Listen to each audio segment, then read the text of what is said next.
Hello everyone, welcome to Tea with TPX, informal chats with thought leaders of India and abroad. Today, our distinguished guest is Sonya J Nair, a teacher of English literature, a poet, and an editor of poetry. This program comes to you with the compliments of the Kerala International Centre Literary Forum, of which Sonya is a member. We had originally thought of this program as a three-way conversation with our chairperson, Nirada Suresh, and a leading member of the KIC, Sonya Nair. But unfortunately, Nirada could not participate today, and therefore this has become a one-on-one conversation with Sonya. Welcome, Sonya, to Tea with TPS. Thank you, sir. It's a great honor to be here. And I have always admired the amount of efforts that you have taken in terms of enriching the cultural milieu of this place. Seriously. That's why I've been an avid member of KIC, and I've seen the kind of attention you have paid in terms of encouraging poetry and new poets. Well, unfortunately, last 2 years has not been very good for KIC Literary Forum. We haven't been able to meet. And this, I thought, would be a kind of substitute for that till we are able to meet and engage in our regular activities. So thank you. Thank you for joining. Let us talk in terms of your various personalities related to poetry. This is the first time that we are discussing poetry in this program. So first of all, as a teacher of English literature, that is your primary profession, and perhaps your interest in literature, poetry, related matters arose out of your role as a teacher of English. And English literature is one of the popular subjects for students in the university, particularly in Kerala. The most difficult mission is to first English literature and then economics in Kerala University, from my experience. Why do you think there is so much of interest in English literature among the students in Kerala? Is it a professional prospect? Is it a personal interest? Or is it, arising out of enriching your cultural life? What exactly is it?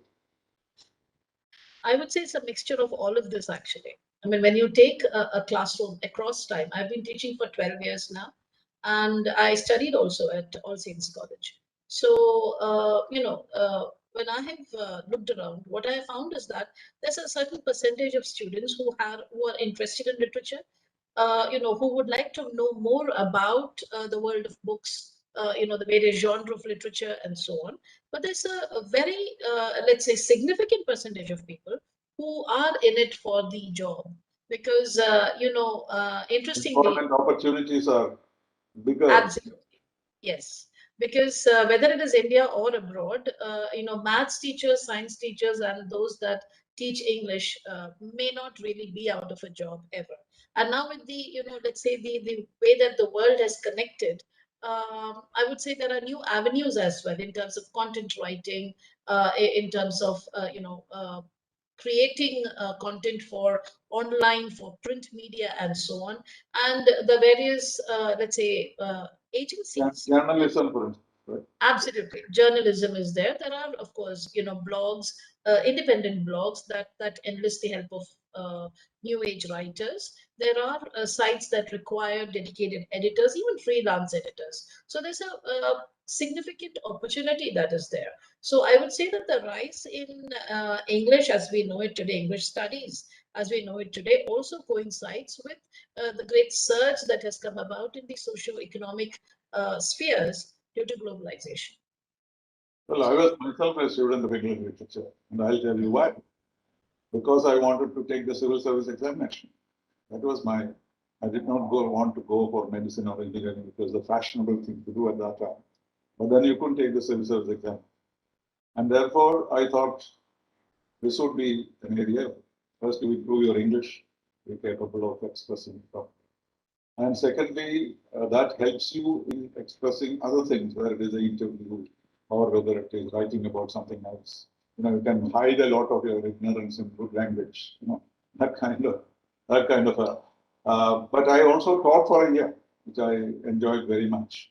And if I had not joined the civil service, I would have aspired to be someone like you, teaching English, writing English, and editing, or becoming a journalist, all these things. But by a quirk of fate, I landed up in the concert. But English literature was my first choice too in the university. At that time, of course, the prospects of employment were not so great, except till the year 1966 when we passed out. A large number of junior colleges came up in Kerala for the first time. And there was a big demand for English teachers. But I didn't apply for any job, but somebody came to my home and please asked me, will you please come and teach? So that was the demand at that time. This question is not the same now, but that is how I landed up there. But since I did the 5 years of English literature, and I came across a number of very gifted teachers, very gifted writers, and so on, the interest has remained.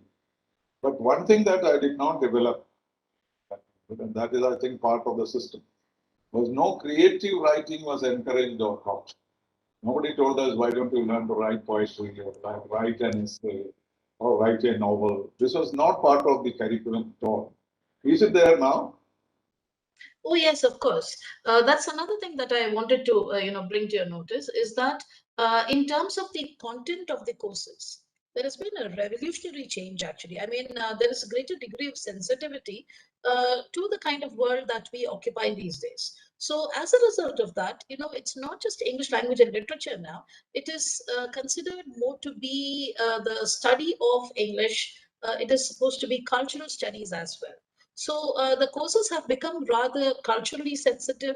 They have become more, let's say, outgoing in their perspective. So there are papers such as creative writing. There are papers such as writing for the media, in particular, and for courses that we call career-related courses, such as communicative English.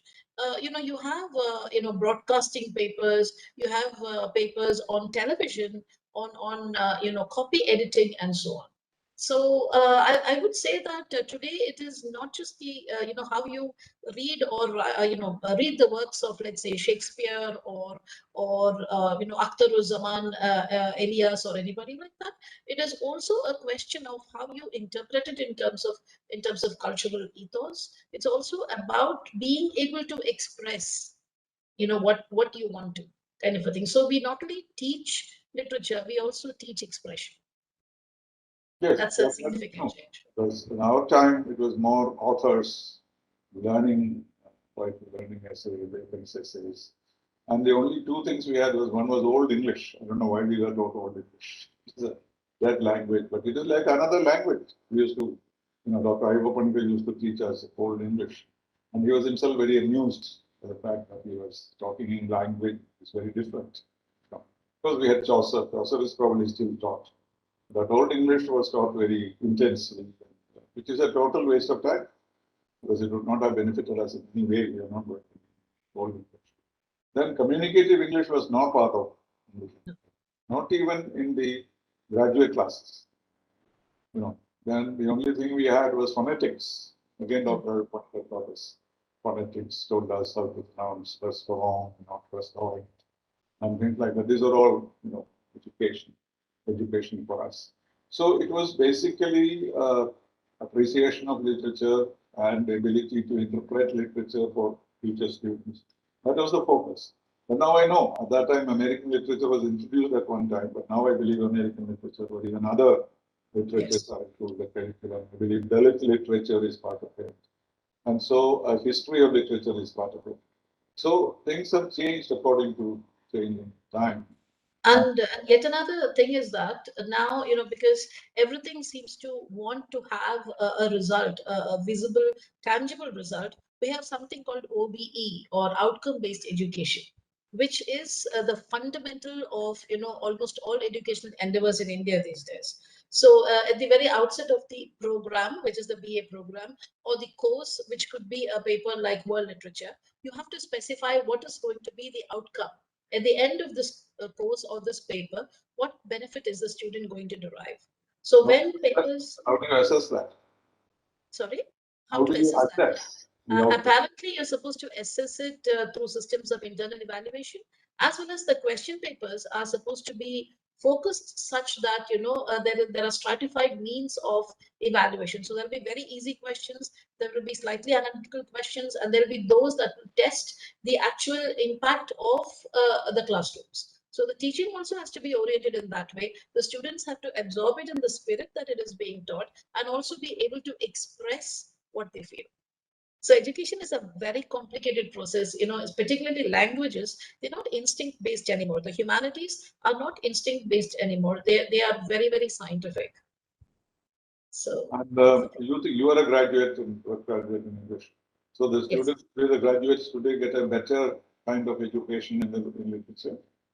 I would say that from my time, I was a student of the annual scheme for my degree and the semester scheme for my, post graduation. And now everywhere, of course, in India, we have only the semester schemes. So for both UG and PG. And I would say that technically speaking, I learned more in my annual scheme than all these people are doing right now. Simply because I suppose there was no anxiety with regard to the outcome. So, people were able to convey the purpose of the course without having to state it. One interesting thing that I found about one of the definitions of poetry that I like the most is a poem should not mean but be. Yeah. So that's what I also Modern feel. art. Exactly. So education education should not say we are going to educate you so that you will be capable of doing bullet point 1, 2, 3. It should come from within, that the student feels, okay, now I am capable of doing such and such things. So yeah, when you state it, then you are striving towards it. That's the problem. But then this is life. And among your students, you have found people with natural taste for literature or poetry or storytelling. And how do you discover them? Oh, absolutely. We find quite a significant amount of students. Well, first, you do the class thing and you just ask them in class, and some of them will come up, and say, okay, we write poetry, or I write stories in 2 different languages, and so on, and you keep it in your mind. But then gradually, over a period of time, as discussions evolve, as conversations evolve in the class, there has to be time for all of these things. But in the semester system, there isn't, which means that you are carving time out of existing time. These are the travails or the challenges of modern day teaching, actually. So you make the time and you initiate discussions, and we do find a lot of people who are interested, who have very, very imaginative spheres. And or else, you have to do a bit of snooping around and look at their Facebook or their Instagram accounts, and therein you find some real gems.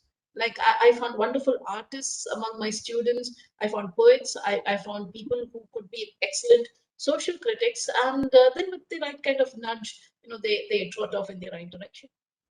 And they come out of their education, the kind of lessons Yeah, that they get. From that, they get inspiration to these various things.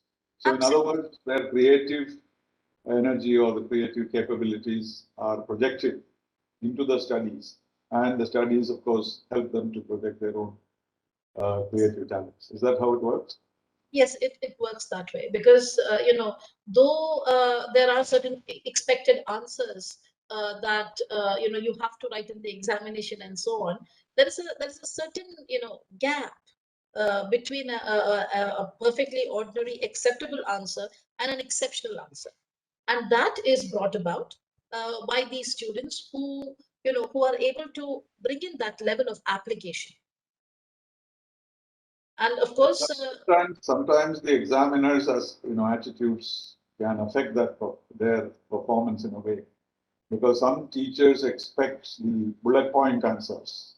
yes. They have say 10 points in their mind when they read your essay, and if you don't see those 10 points and you get another 15 points, they don't care about that. Isn't that a problem?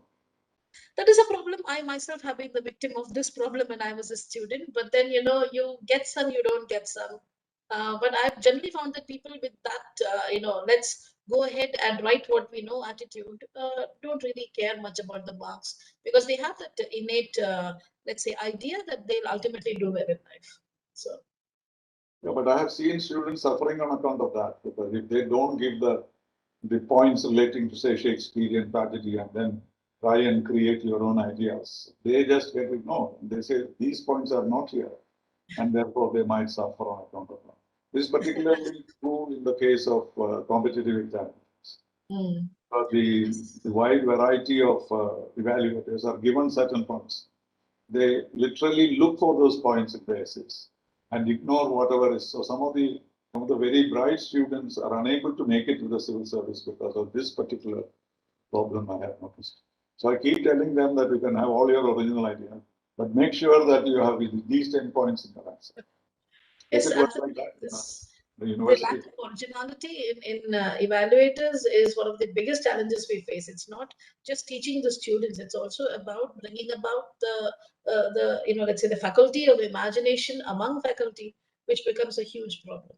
When I was in school, my geography sir told us about this joke that went around in Bengal. That is, a superior hands over a sheet of paper to his secretary and says, "Type it up and bring." Exactly like this, don't make any errors. So the man does that and he brings, and there is a fly that is imprinted onto the paper, and the boss is like, "What is this dead fly doing on my paper?" He's like, "The original that you gave me had this, so I put it this way." So this whole But evaluation is a bit of a stress on teachers, isn't it? Yes, yes. Because reading so many answers at one time, trying to evaluate, and that becomes maybe one of the harder parts of a teacher's job. Absolutely. So How that's do you why, overcome that? well, there's significant amount of pressure, to complete these valuations on time, and often you're supposed to, look through the answers and try to find avenues to give marks. Contrary to popular opinion, nobody is holding on to the marks of the students. People have been trying their level best to give marks, but I would say that it's not at the college level that the problem actually begins. It begins at the school level itself, where people are not oriented towards trying to understand the gravity of a situation and answer accordingly. Rather, they are told to write formulaic answers time and again. There is not enough emphasis that is given on writing or speaking the correct way. There is actually a correct way of speaking. Within the let's say the conventionalities of grammar, you can be innovative all you want, but to not be able to help students discern those subtle differences in language, makes it a very difficult task by the time they come to this level and they're expected to write their answers at a certain standard. So, so what generally teachers do is they sift through the answers, look for points of redemption, and mark accordingly. So, I'll be very honest with you when I tell you that about, let's say, on an offhand scale, at least 60% of the students who write these exams, they deserve 10 marks lower than what they've actually got. And the remaining 40 actually deserve 20 marks more than what they have got.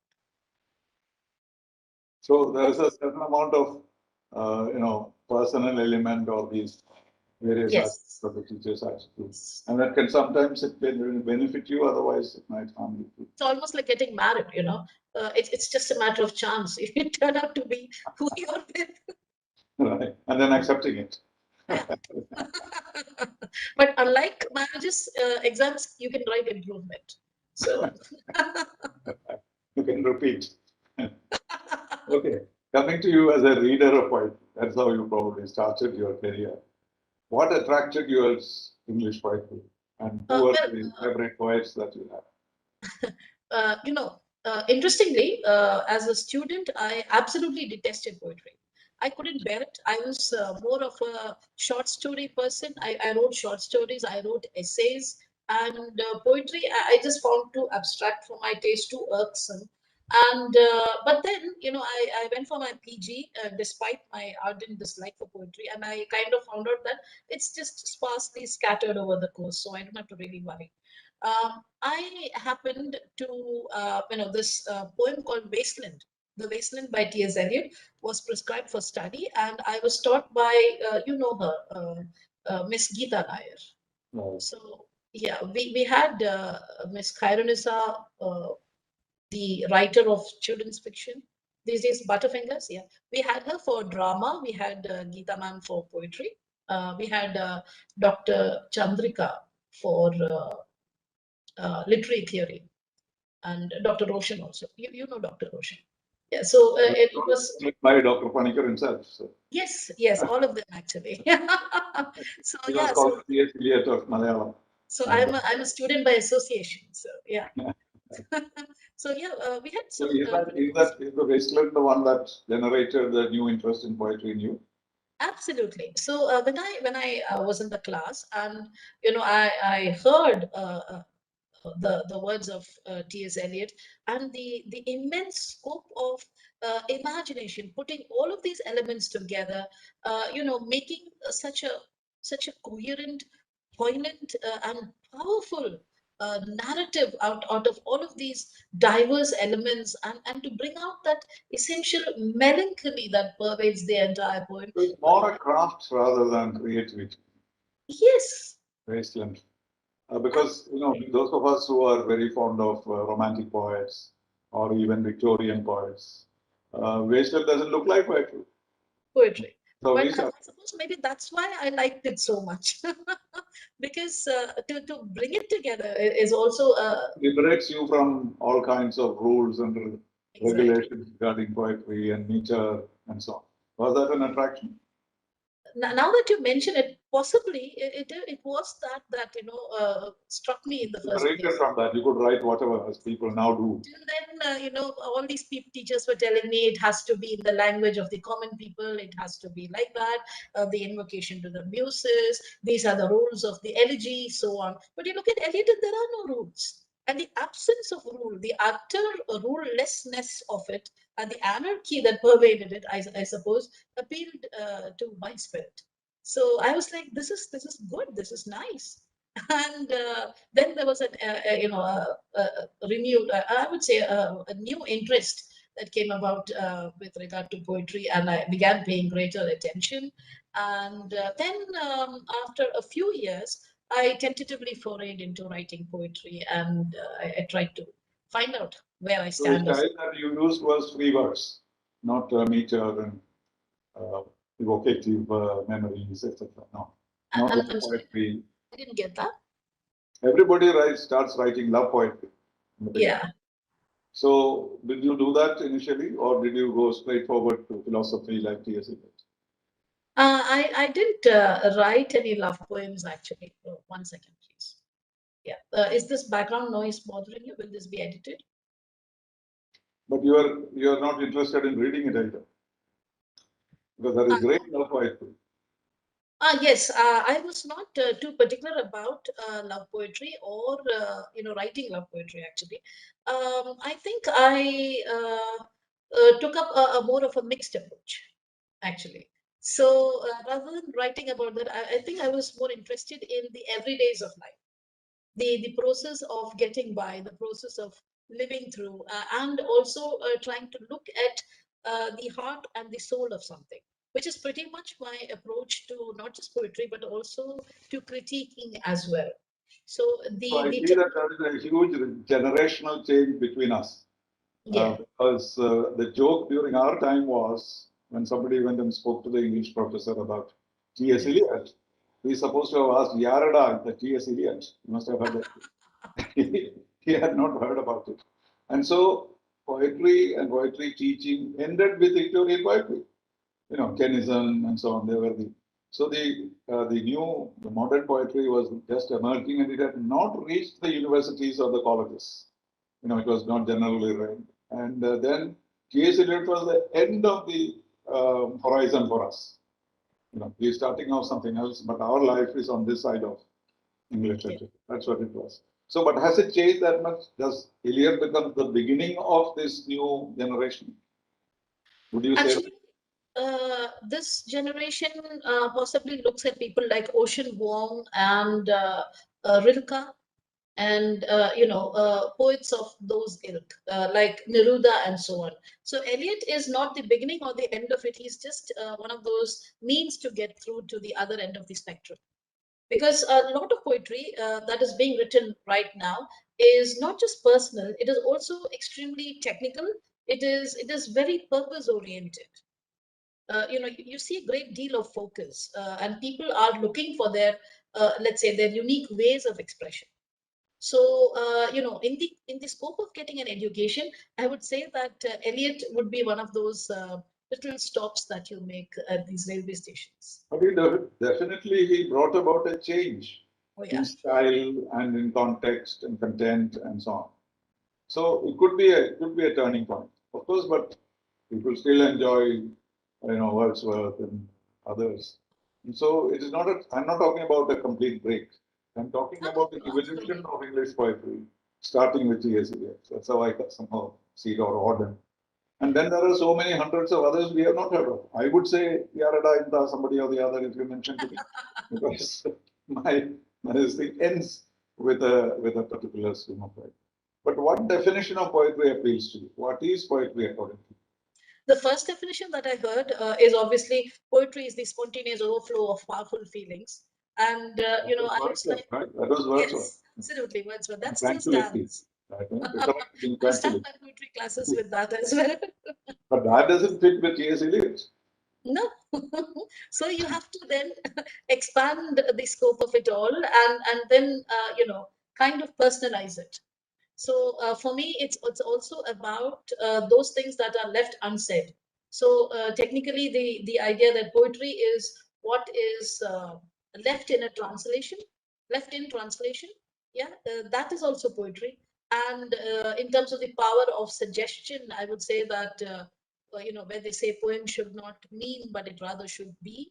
So rather than official definitions of poetry, if somebody asks me what poetry means to me, I would say that it's a very primordial rhythm, of words that touch you with their subtlety, sometimes that strike you with their obviousness. It's a certain degree of, I would say, awe that brings about a sense of poetry.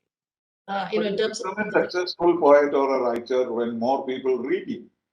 Right. So that is the real test. And of how these do you keep that days. test? How do you know how many read your poetry or whether it has made an impact on the history of literature? Can you make such an assessment? Which brings us back to the outcome-based education model. So you have you have numbers, you have statistics. If you are on a site, you know how many people have visited it. You people now use social media in order to market their poems. And in fact, a lot of people prefer to sell their books online because they feel that that's more of an honest trade. Because sometimes bookshops rip you off.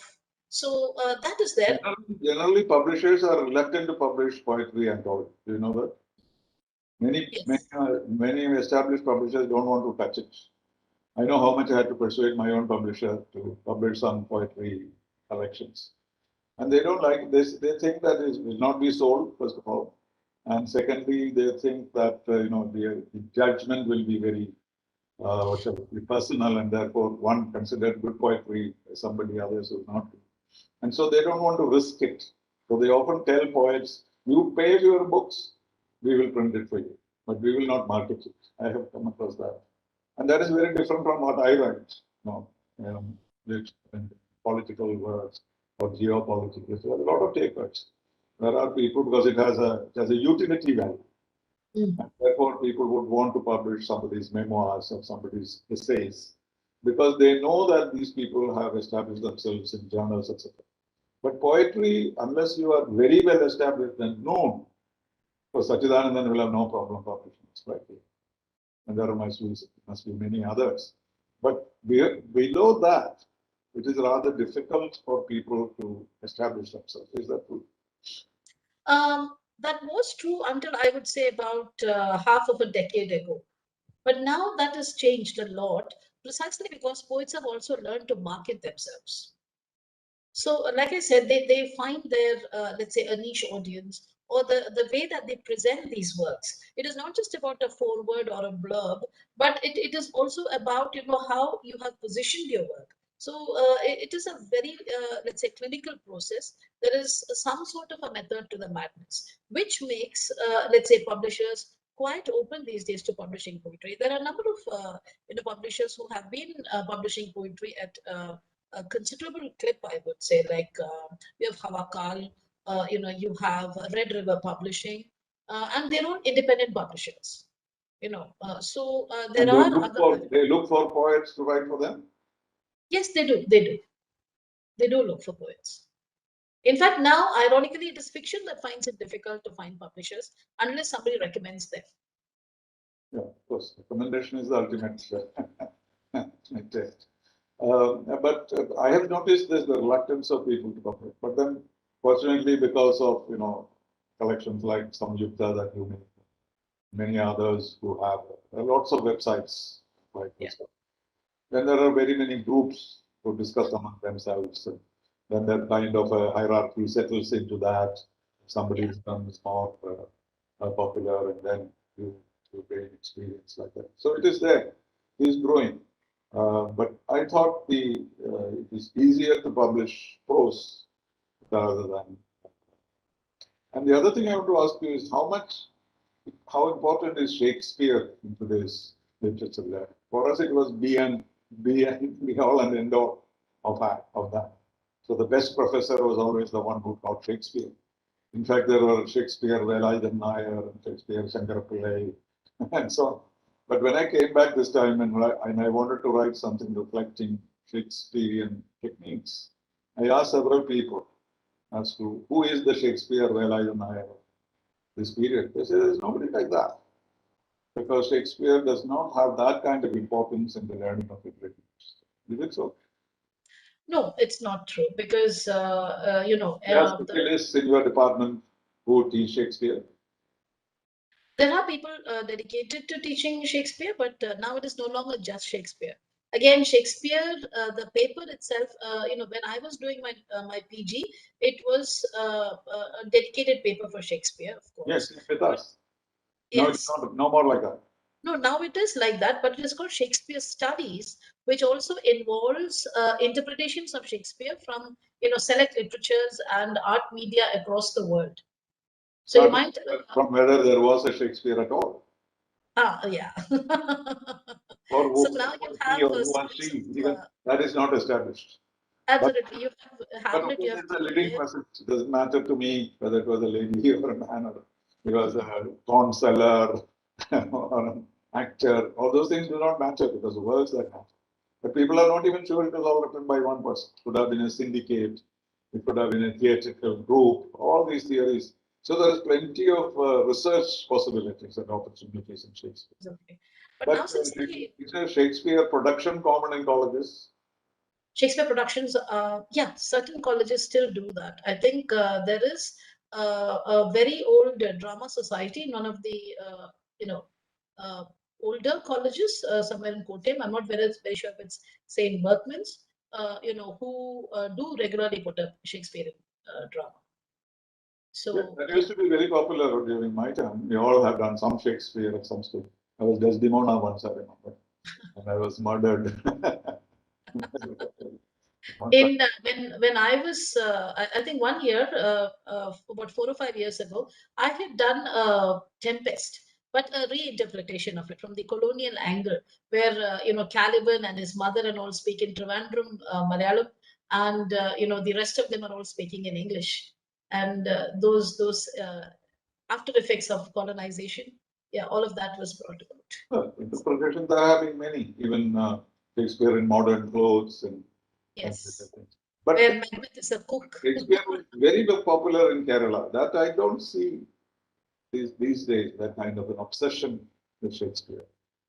Oh, no. I think that still exists actually. Maybe now we don't have an avenue to express it as such, but apart from academics, in civil life also, there are plenty of people who are interested in Shakespeare studies, the interpretations, the The presentations, older generation or the present generation?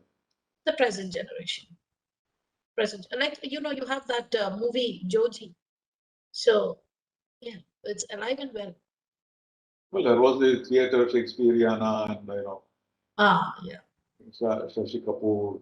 various things. Shakespeare Wallace. Okay, and coming to your own poetry, Ah. what do you like to write? What have you written so far? I'm in the process of trying to put together a collection of poems. I You have not haven't, published one yet?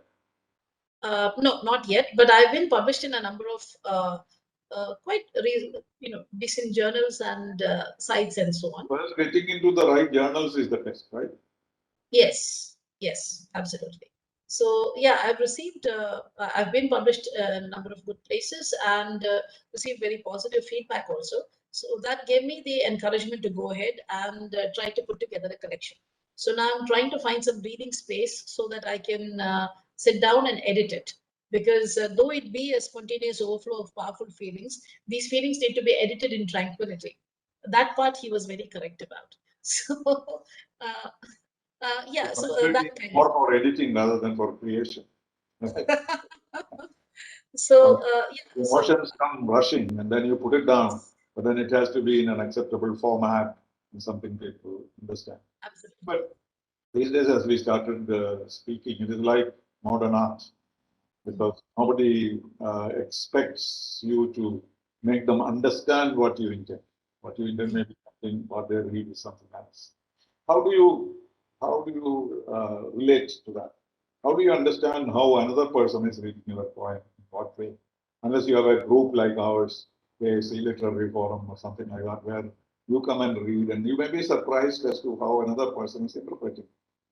But if you are just publishing it, how will you get that feedback? Well, I suppose the first thing is to have a proper support group, like how we have in KIC.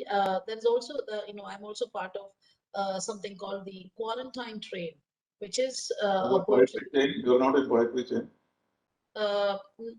Not all that active these days, That but was yeah, started I'm in by poetry. Dr. Panikar. Yes, Now yes, Gopi Kotur is doing that. yes, absolutely. He is on our So. KIC literary forum also. Mhm.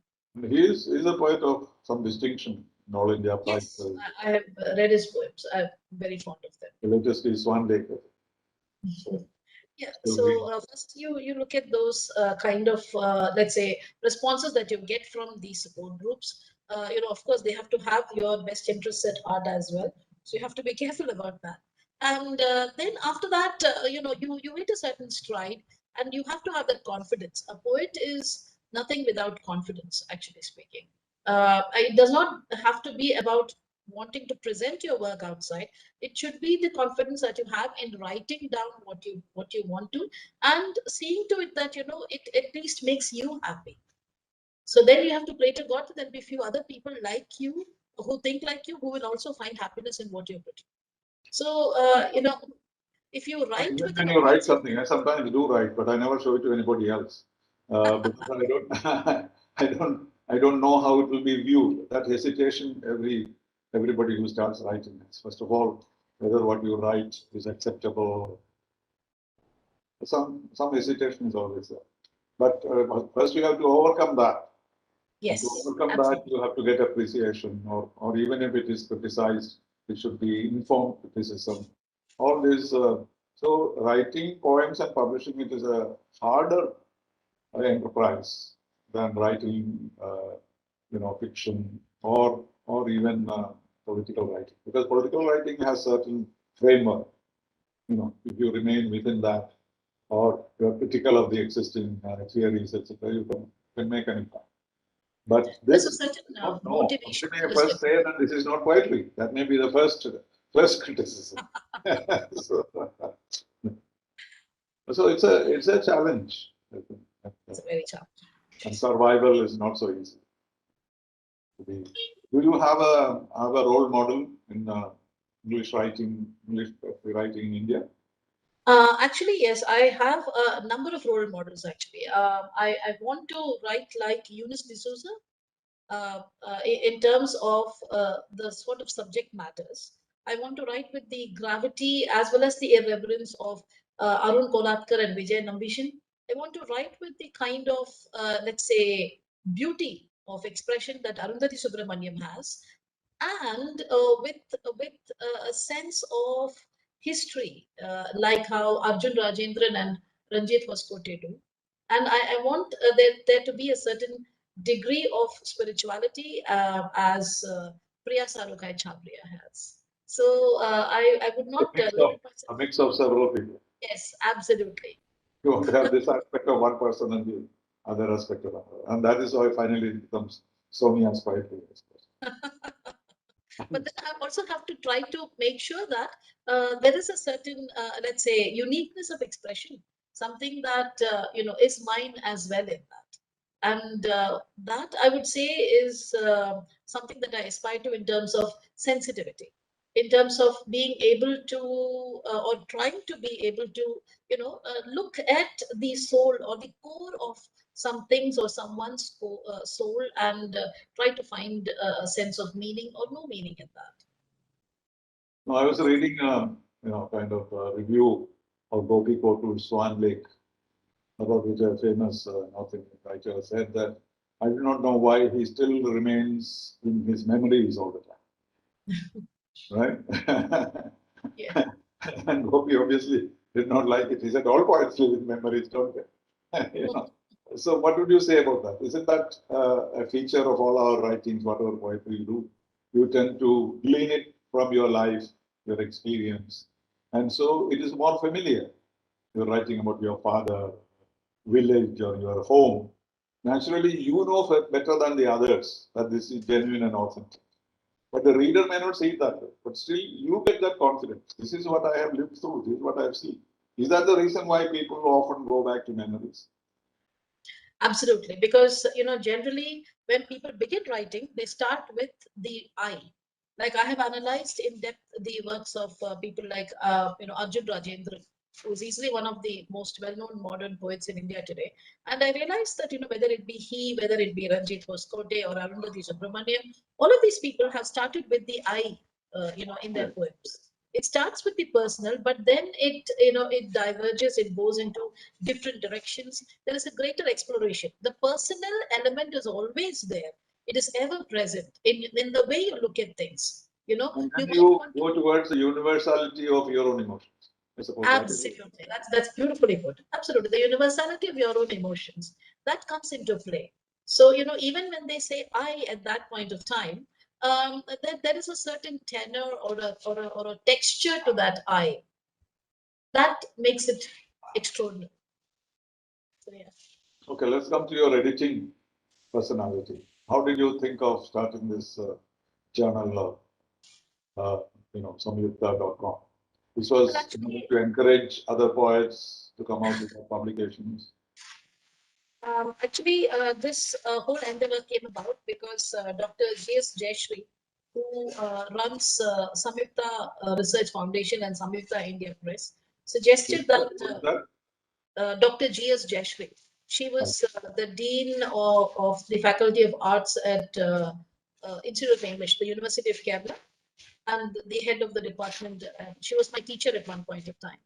So yes, so Dr. Jayashree suggested that I think of starting a blog, where we talk about poetry because she noticed my interest in poetry. She was one of my earliest victims. So she must have thought, why should I suffer alone? Let everybody else also, get a piece of it. So, and because, through the aegis of the Research Foundation, Samyukta Research Foundation, she said, use our goodwill and, you can go ahead with it. That's how Samyukta poetry came about. How long So have we you been started doing it? How long have you been doing it? last year, no, year before last, I'm sorry, 2020 April, we began. So on Vishu, actually, on 14th of April. Middle of the pandemic. Yes, right in the middle of the pandemic. Every part of it was that because there was no other outlet. Yes. Most of us became very creative. I wrote almost a whole book. Yes, cooking, baking, writing, all of these things. Cooking may not be acceptable, so I didn't do that. Left to So, my no, so a lot of pandemic is a disaster. Even today, all of us are constricted by it. All of us suffer from it. Our experience are limited. We don't know it. But imagination and dream would not be limited even by the pandemic. In a way, it may have encouraged it. And maybe there is a pandemic literature emerging after a couple of years. Yes, that's already started. I Novel, think there have been a number of poetry collections actually with regard to the pandemic. People writing stories. Yeah, plenty of that actually. Um, with regard to Samyukta, once the kind of work that we were putting about in terms of featuring these poets and writing, featuring their poems, what really, struck a chord with the people was not just the fact that we were putting people's poems out there, but we were also reading them, trying to tease out the essential elements of that poetry, relating it to life on an everyday basis, running special features on sexualities, running special features on people such as Vara Vara Rao, which kind of brought a lot of people across the world together in the reading and the participation of it. So, those kind of activities. And then the last April, that is in 2021, we had a poetry festival for 7 days called Ananta, which is a reference to the timelessness of poetry as well as to the fact that we belong to the city of Anantapuri. So that was a resounding success. We had the who's who of Indian English poetry attending, participating, reading. We had people from all over the world actually, but in particular, there was this focus on helping new voices to be heard. Like the clique that you mentioned, where there will be a group of people forming, then there'll be there'll be an hierarchy within the group, kind of a thing. So a lot of people become less heard, or they generally get ignored. So there was a plenty of space for a lot of people, diverse voices with different concerns coming in, reading their poetry, getting feedback, informed feedback that you mentioned that was happening, book launches. So that was quite an poetry festivals. Unfortunately, now it's not a conducive time for that kind of thing, but real festivals all around the country. And have you been to some of them? And have you been to some of these poetry or literary festivals and benefited from it? I have. When we had the MBIFL happening here, I had been to that. Yeah, so all of those were inspiration for the poetry festival that we also had held, the So Ananta. poetry festivals in Kerala or in Malayalam poetry. How much interest do you have in that? I have very limited interest in Malayalam poetry because I'm not very good at reading it. In the sense, it's a bit of an exercise, but I do manage it. You did not study Malayalam systematically. No, I didn't study Malayalam at all. I've not had a formal education in Malayalam. I'm self-taught. So I've learned to speak When you are as well missing a as. lot of literature. Oh, no, Malayalam is no, very that rich doesn't. from Vaikam That on doesn't Bashir onwards. There is so much that you have missed. I would happen. always I say have people not. who are outside Kerala have lost a lot in terms of the wealth of Malayalam literature. So Interestingly, a lot of people say that, but the thing is there that are I've got. translations, translations for you to learn, to read. But then things go missing in translation as well. But anyway, what happens with me is that I've got very good friends, who read these out to me. So it helps me a lot. I've got a friend called Kuku Xavier, who's a colleague at All Saints College Trivandrum. I've got Mr. Sherry Matthews, who works at St. Mary's College, Manakada. These people actually either read these works out to me, or they point me in the right direction where I can read for myself. And in fact, that has led me to translating Plame Namai, a work by K.R. Tony. He's won the Kerala Sahitya Academy Award in 2013. And, thanks to Mr. Sherry, I have spoken to him, and we have agreed to translate the work. So, yeah. And also now recordings are available. Most of these poems are recorded on the internet. Ayyappa Panikkar's poems are all there. Somebody or the other must have read it. Even this time for his 90th birthday, we got 90 poets, 90 people to read out his poetry. So that is an additional benefit now you have. Even if you don't know how to read Malayalam, you will be able to enjoy. Yeah, and a number of periodicals such as. Before that, I'd like you to read one of your poems of 1 or 2 or 3 short time available, and give our viewers or listeners a taste of your poetry and how they react to it. I will read. You can tell me when to stop. I've got 3 poems that I have kept aside for you. So I would like to start with Kumbhakarna. To me, it Which looks like one poem, and I read it. So you can explain why it happened. Because it so also related, perhaps, right? hmm, Because anyway, we'll talk about it after you are ready. sure. So this is called Kumbhakarna. Normally we think Kumbhakarna is the mountain, the mythological brother of Ravana, the man who ate too much and slept and so on. But Kumbhakarna is actually a mountain in Nepal. And it's Maybe the named after the original Kumbhakarna, who knows? Because it's somebody who's sleeping, the mountain is always sleeping. In fact, they believe that I think they have another name for Kumbhakarna, which means the man with shoulders. Because it looks like that. When you look at the mountain, it looks like a big man sitting, brooding, with his shoulders hunched. So, and interestingly, the east facing side of Kumbhakarna has never been climbed. It is too treacherous a climb. So, I came across this documentary on Al Jazeera. So, that's when I learned so much about the mountain. So that made me look at it from another point of view. So 1 second, please. Isn't there an interruption? A cat in the background? Can you hear it? Sorry? Isn't there a cat in the background? Do you hear a No, I'm cat? not hearing it. Your voice could be slightly higher. Oh, okay, fine. It's a Yeah. bit higher. And all these voices will be. You have been speaking softly.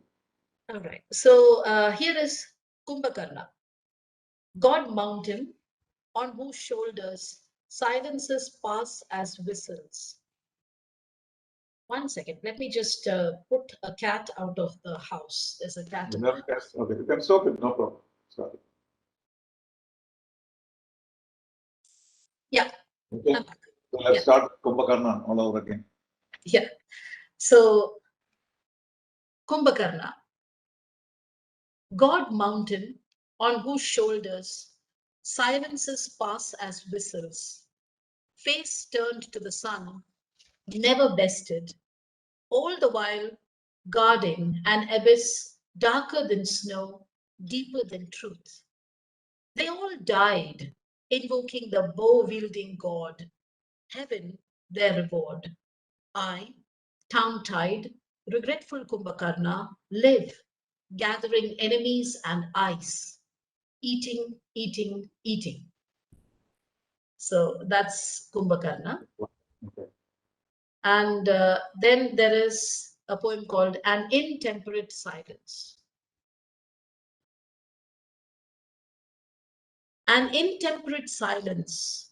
The contents of a sink hold their breath as though something different could happen this time, as though today was not like those every days, and the sun on the rims of half-drunk glasses won't bristle in surprise or desire, as though these filaments of cobwebs are not the flailing ruins of an afternoon. And the last one is about Thiruvananthapuram. It's called Thiruvananthapuram. They say the city will never be flooded. Lord Padmanabha watches over it. He, Lord of the ocean of milk, lay in state on his divine snake, while the rest of Kerala nearly dissolved. If territoriality is anything to go by, the Lord is a government servant. He looks after his own. They say a city that is never in a hurry is barely a city at all. But here we are, with ports where ships come to sleep, where barges arrive with chunks of granite and dock with a sigh, their cargo offloaded to shops with names like New Rajasthan marbles, to be bought by people for terrace homes with susceptible grannies who lost their marbles and terracotta floors. Time is fanned by coconut fronds. They say a city that lives in the past is hardly a city, but yet here we are. No one who arrived here ever left. The divine snake coiled around us all. A city that stops when The king walks to meet the reclining god. Not even flights fly overhead. They wait in the cockpits, gently perspiring. Pilots dreaming of France, Dubai, or even Mumbai, while the kites circle the sky. Brahmini kites, Pariya kites, names for birds like Brit names for my city. Two names that breathe side by side, ideological battles, on envelopes running out of edges, on emails pressed for time. Writing the city is like writing banana na na na. You don't know where to stop. Go over once, go over twice. Trivandrum, heartbeats on a tin drum, or Thiruvananthapuram, coconut lamps lighting up a sanctum sanctorum. Okay. I think that will be the most appealing one for our viewers because they understand Thiruvananthapuram is more homely than Kumbhakarna. But I saw a sequence in this, so that's why, because, you start with the other end of India and coming down to Trivandrum, similarities and so many things. Of course, we have no time to go into those details. But you tell us a little bit about it, what prompted you and what is the message that you want to communicate and convey. For me, the human mind is the most interesting, let's say, instrument, weapon, or entity there is. And there is no limit to the kind of sides that the human mind can present. It can be nothing, it can be everything, it can be a few things at the same time. I mean, one of my favorite questions that I ask people at any given point of time is, what are you thinking now? What are you thinking right now? Which again is a takeaway from the wasteland. What are you thinking? What thinking? What?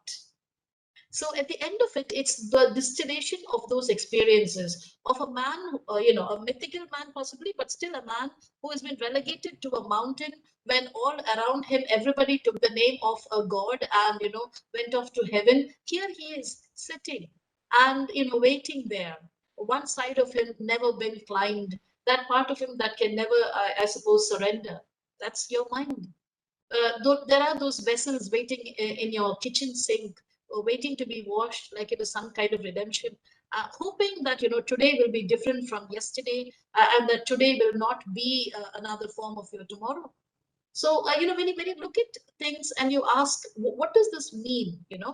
Those filaments of cobwebs that are hanging, what could they be? Could they be the despair of an afternoon? Could they just be signs of neglect? Could it be all of this? Then you come down to, where you live, who you are. What are the questions that you're asking? And, this whole running out of space when you write Thiruvananthapuram is something that has happened to me also, And then, you contemplate those decisions. It's an email to be sent in hurry. Do you write All Saints College Thiruvananthapuram, or would you write All Saints College Trivandrum and, send the email off at the earliest? Those decisions that you take, they make you what you are, they make you who you are, and they establish a certain connect between your mind and the place that you live in, which possibly you don't like. You think you don't like the place you live in, but at the end there's that weird sort of loyalty that comes around, right? So for me, being human, for me, all of these things add up to the essential humanity of the self. This is what makes you human. And that's what I'm interested in. But when you say a city with history is no city at all, that is true of all cities. Yes. every city has a history and they are normally proud of it. And of course, Sri Padmanabha has more than the presence of a god. It's become part of the culture. Without his Thiruvananthapuram, it's all named after him. It's a part of the people in Trivandrum cannot think of a city other than this because you have to have a presiding deity, as you say, which looks after you, which has a constituency. So it's interesting thoughts. So thank you very much. It's been delightful to talk to you about various aspects of your personality and career. And you're still very young and you have much more to contribute as a teacher, reader, as a writer, as an editor. So all the very best to you. And thank you for joining me. Thank you very much for having me. It has been an honor. You've always been a friend. Bye-bye.